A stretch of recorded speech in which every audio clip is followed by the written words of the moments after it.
সকাল আমার প্রিয় পরিবার, তোমরা সকলে কেমন আছো? আশা করছি যে যেখান থেকেই আমার ব্লগটি দেখছো সকলে ভালো আছো। তোমাদের আশীর্বাদ ও ভালোবাসার সাথে নিয়ে আজকের ব্লগটি শুরু করেছি। আজকে হলো বৃহস্পতিবার, এখন বাজে ঘড়ির কাঁটায় ঠিক সকাল 8টা মতো। তো এই দেখো, এদিক দিয়ে কালকেকার রাতে যে সমস্ত বাসি জামা কাপড় ছিল সেগুলো বাইরে বের করে দিলাম। আর আজকে রান্নার প্রচুর চাপ আছে।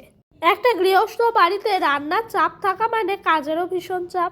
তো এই দেখো, আজকে না ডোডোর জন্মদিন। তো সেই কারণে বাপের বাড়িতে আছি বলে সমস্তটাই কিন্তু আমি আর মা মিলেই করছি।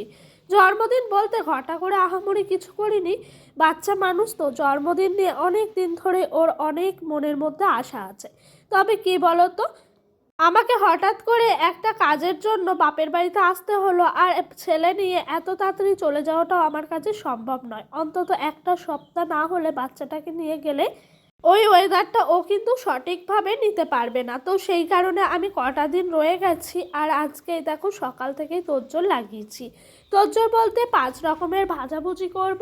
এই যেরকম ধরো আলু ভাজা, পটল ভাজা, শিম ভাজা, কুমড়ো ভাজা, আর তোমার করব শাক ভাজা, আলু ভাজা, এই সমস্ত জিনিসগুলোই করব। আমাদের মধ্যে 5 রকমের ভাজাভুজি করে বাচ্চাদের মানে যার জন্মদিন থাকে তার সামনে দিতে হয়। তো সেই কারণে নিয়ম মানার জন্য আমি আর কি এইটুকুর আয়োজন করেছি। তো এই যে এইদিকে ভাজাভুজির জন্য সমস্ত কিছুই আমার কাটা হয়ে গেছে। আর এই দেখো, এই বাটিটার মধ্যে সমস্ত ভাজাভুজিগুলো নিয়ে ভালো করে মাখিয়ে নিচ্ছি। আর এই যে মা বাজার থেকে একটু শাক নিয়ে আসলো। তবে জানো তো, আমাদের মধ্যবিত্ত গরিব পরিবারে আমাদের যতটুকু সামর্থ্য, আমরা ততটুকু সামর্থ্যের মধ্যে সন্তান এবং সকলকে ভালো রাখার চেষ্টা করি। জানো তো, আমরা হয়তো আহামরি কিছু করতে পারছি না, তবে জানো তো নিজের মনও মানে না সন্তানের জন্য জন্মদিনের দিন কিচ্ছু না করলে। তো যতটুকু নয় ততটুকুই করা হচ্ছে। তবে সবটুকুই কিন্তু এই রান্না বান্নার দিকে আমার মাই আয়োজনটা করেছিল। তো এদিক দিয়ে আমার মা কিন্তু ভাত বসিয়ে দিয়েছে, এদিক দিয়ে শাকগুলো আমি ভালো করে ধুয়ে নিচ্ছি। এই শাকের মধ্যে জানো প্রচুর বালি ছিল।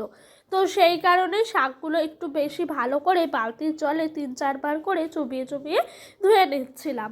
আর জানো তো, শাকগুলো যদি এই ভালো করে না ধুই না, তাহলে পরে কিন্তু বালি বালি থেকেই যায়।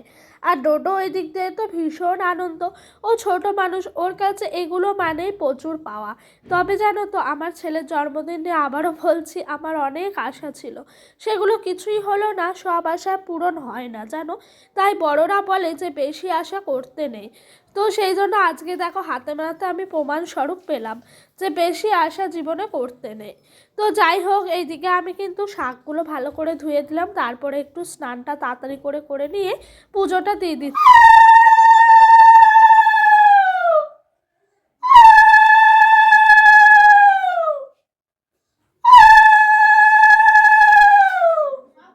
আর জানো তো, পুজো দিতে দিতে ভগবানের কাছে একটাই জিনিস চাইছিলাম, ভগবান আমার সন্তানটাকে তুমি যেন ভালো রেখো, ওকে একটা ভালো মানুষের মতো মানুষ তৈরি করো। এটুকুই চাই, বেশি কিছু আমরা চাই না জানো তো। তো যাই হোক, ওইদিকে পুজোটা দিয়ে দিলাম। আর এই দিক দিয়ে মায়ের মোটামুটি করে রান্না বান্নাগুলো কমপ্লিট হয়ে গেছে। আর এই দেখো, এইদিকে 2 প্যাকেট দুধ আনা হয়েছিল। এই দুধটা দিয়েই আমি পায়েস করব, যেহেতু মায়েরাই পায়েসটা করে দিতে হয় তার সন্তানকে। জানো তো, আজকের দিনে আমি নারী হিসাবে পূর্ণতা পেয়েছিলাম। আমি কেন, প্রত্যেকটা মেয়ে যেদিন মা হয় সেদিন কিন্তু নারী হিসাবে পূর্ণতা পায়।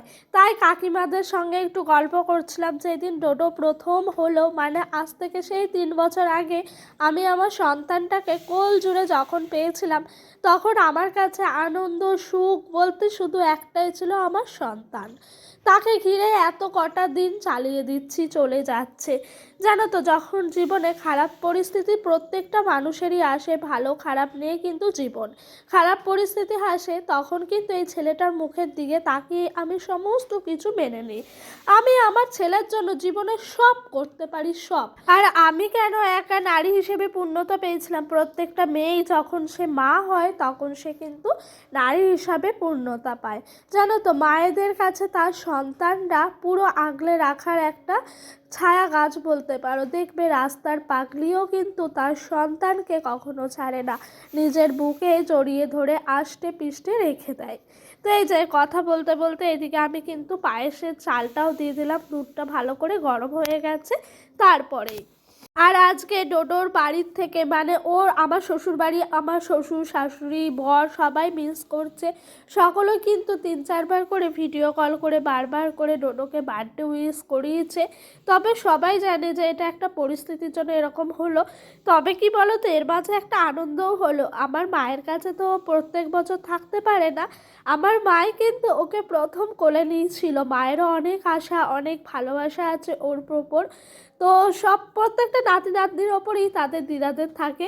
তো মাও কিন্তু ভীষণ খুশি হলো এই মাঝখানটায়। মা বলছে আমি অনেক কিছু না পারি মা, নিজের সামর্থ্য অনুযায়ী একটু হলেও করলাম। তো সত্যি বলতে আমার কাছে আর কিছু লাগবে না, আমার মায়ের এই ভালোবাসাটুকুই আমার জীবনের সব থেকে বড় পাওয়া। এইদিকে মা রান্না করেছে ডাল, মাছের ঝোল আলু দিয়ে, আর করেছে 5 রকমের ভাজা, শাক ভাজা। এইগুলোই ডোডোর জন্য আজকে দুপুরে খাওয়া দাওয়া হবে জানো। তো এগুলো তাই বলছি তোমাদেরকে, পুরোটাই মা কিন্তু রান্না করেছে। আর রান্নার পর আমি এদিকে সুন্দর করে সাজিয়ে দিয়েছি 5 রকমের মিষ্টি, দই, তারপর চাটনি, মাছের ঝোল, ডাল, আর এই যে সমস্ত খাবারগুলো। তো এইগুলোই আজকে ছিল ডোডোর জন্মদিনের 3 বছর জন্মদিনের থালি। তো বন্ধুরা চলো এবার ডোডোকে নিয়ে আসি, নিয়ে এসে ওকে খাবারগুলো দিই আর ওর রিয়াকশানটা দেখি কি হয়। দেখেছো ও কত খুশি। তো বন্ধুরা চলো আজকের মতো এখানে শেষ করছি ভিডিওটি। তোমাদের যদি আমার ভিডিওটা ভাল লাগে অবশ্যই আমার এই ছোট্ট পরিবারটির পাশে থেকো। তোমাদের সকলকে বলছি, আর সকলে সুস্থ থাকবে, ভালো থাকবে।